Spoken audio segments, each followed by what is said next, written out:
Assalamualaikum warahmatullahi wabarakatuh.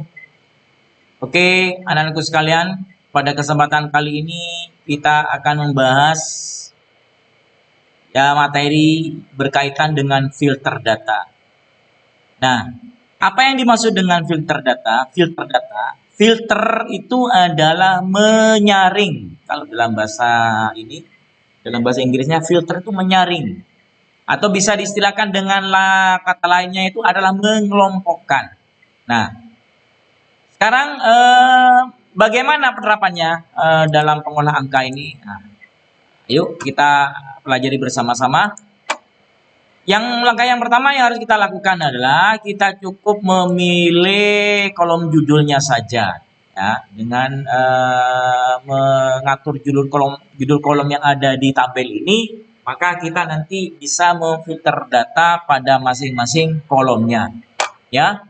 Kemudian langkah berikutnya adalah setelah kita memilih judul kolom, kita pilih yang namanya filter, ya, untuk mengaktifkan filter. Nah, ciri-cirinya filter sudah aktif itu di masing-masing kolom itu ada segitiga, ya, segitiga yang apabila kita klik akan muncul menu, ya, menu kriteria yang akan kita filter. Nah, seperti di sini ya, di masing-masing kolomnya ini ya.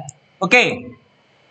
Misalkan yang pertama di sini kita akan terapkan pemfilteran data. Oke,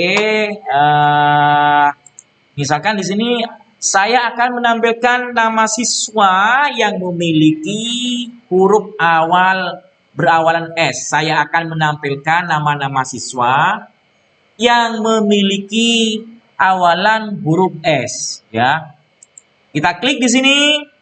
Kemudian kita pilih yang namanya text filter, kemudian pilih custom filter. Kenapa saya memilih custom filter?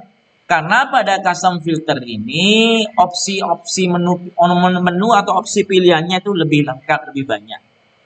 Oke, sebelum itu saya akan membahas bagian-bagian opsi ini ya, isi dari opsi ini ya. Yang pertama, equal. Equal itu sama dengan.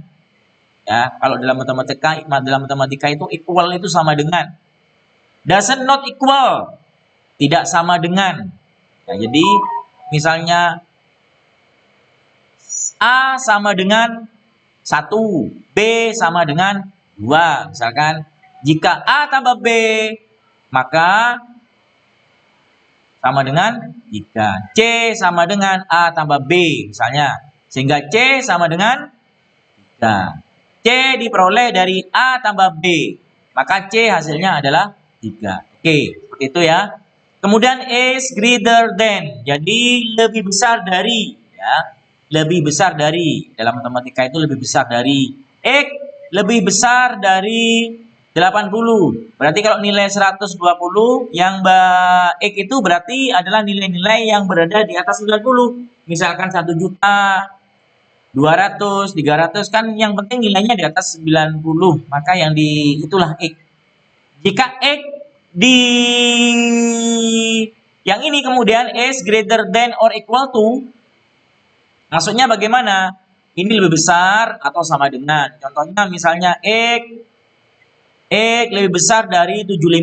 Maka X lebih besar dari 75 itu adalah 75 termasuk di hitungan, yaitu 75, 76, 78, 79, 80, 81, 82, 83, dan seterusnya.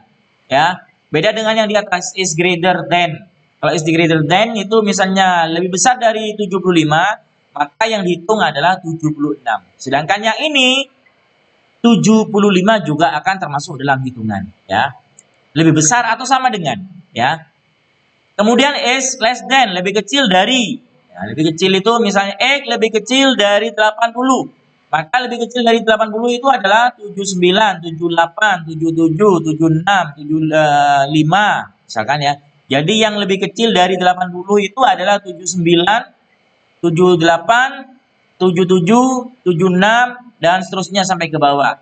Kemudian is less than or equal to, misalnya is less than or equal to 80. Nilai yang lebih kecil sama dengan 80 itu adalah 80 itu sendiri. Kemudian adalah 79, 78, 77, 76, 75 dan seterusnya hingga nilai ke bawah, ya. Kemudian begin with. Jadi diawali dengan, does not begin with, tidak diawali dengan, end with diakhiri dengan, does not end with tidak diakhiri dengan, contain berisikan, does not contain tidak berisikan. Oke. Karena tadi pertanyaannya adalah kita akan mencari nama-nama yang memiliki huruf awal S. Siapapun itu, yang penting memiliki huruf awalan S. Bagaimana caranya? Ya, caranya adalah kita akan mengelompokkan. Cara mengelompokkannya apa? Karena kita ini akan memilih nama-nama berawalan, maka harus kita pilih menu yang namanya menu begin with, diawali dengan. Langsung kita ketik di sini, diawali dengan huruf S. Maka yang akan muncul ini adalah nama-nama yang sudah ditampilkan ini. Kemudian kalau untuk menormalkan kembali, kita pilih clear filter. Nah, seperti itu. Misalkan kita akan memilih siswa yang berakhiran dengan huruf I. Oke, kita lakukan hal yang sama seperti sebelumnya. Kemudian di sini konteks listnya ini kita pilih apa? Karena pertanyaannya diakhiri dengan huruf I, maka adalah end with huruf I. Nah, seperti itu. Ya. Kalau misalnya pertanyaannya ada dua, kita klik lagi. Ini yang memiliki huruf akhiran I. Pertanyaannya ada dua, kita akan memilih siswa yang memiliki awalan S, ya, dan akhiran O, misalkan. Bagaimana caranya? Kita klik filter, custom. Nah, ini ada dua alternatif ini ya. Katanya kita akan memilih yang berawalan S atau dan diakhiri dengan O dan diakhiri dengan end with dengan O, ya. Nah, ini. Jadi nama-nama yang diawali dengan huruf S dan diakhiri dengan huruf O, ya. Bagaimana kalau misalnya kita ganti, Pak, diakhiri dengan I, ya, maka silakan kita ganti dengan akhiran I, ya.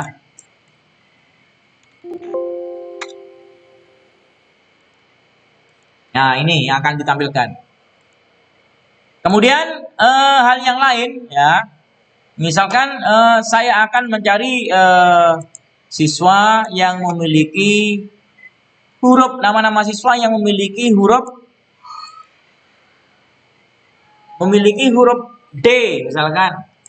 Nama-nama siswa yang memiliki huruf D. Apapun itu, baik di awal, di tengah, di akhir, agak pinggir, ya. Oke, kita klik OK. Nah, nama-nama yang ditampilkan ini sudah tentu memiliki huruf D di dalamnya, ya. Oke. Kemudian dari rumusan-rumusan yang saya sebutkan barusan, ada istilah does not, berarti itu bertentangan, ya, bertentangan dengan apa yang sudah saya contohkan barusan, ya. Oke. Kemudian jika itu berupa angka, ya. Jika berupa angka, saya akan menampilkan angka. Saya akan menampilkan nilai di atas 90. Misalkan saya akan menampilkan siswa yang memiliki nilai di atas 90. Maka yang terjadi, yang akan munculkan adalah hal semacam ini. Nah, bagaimanakah jika kita akan mengelompokkan berdasarkan kolom ini dan kolom ini, misalkan? Ya, gampang saja. Kita filter aja ini berdasarkan nilai. Kemudian yang berikutnya apa? Kita filter juga berdasarkan kolom ini. Maunya apa? Misalnya yang diawali dengan huruf S atau diawali dengan akhiran N dan memiliki huruf W misalkan, atau yang memiliki huruf E dan lain sebagainya. Bisa kita ataupun bisa berdasarkan kolom ini, ya. Oh, kita cari hanya berdasarkan nilai matematika saja, bisa. Berdasarkan nilai bahasa Indonesia saja, bisa. Oke, baik itu anak-anakku sekalian, materi kita berkenaan dengan berkenaan dengan filter data atau mengelompokkan data. Semoga bermanfaat dan saya ini wassalamualaikum warahmatullahi wabarakatuh.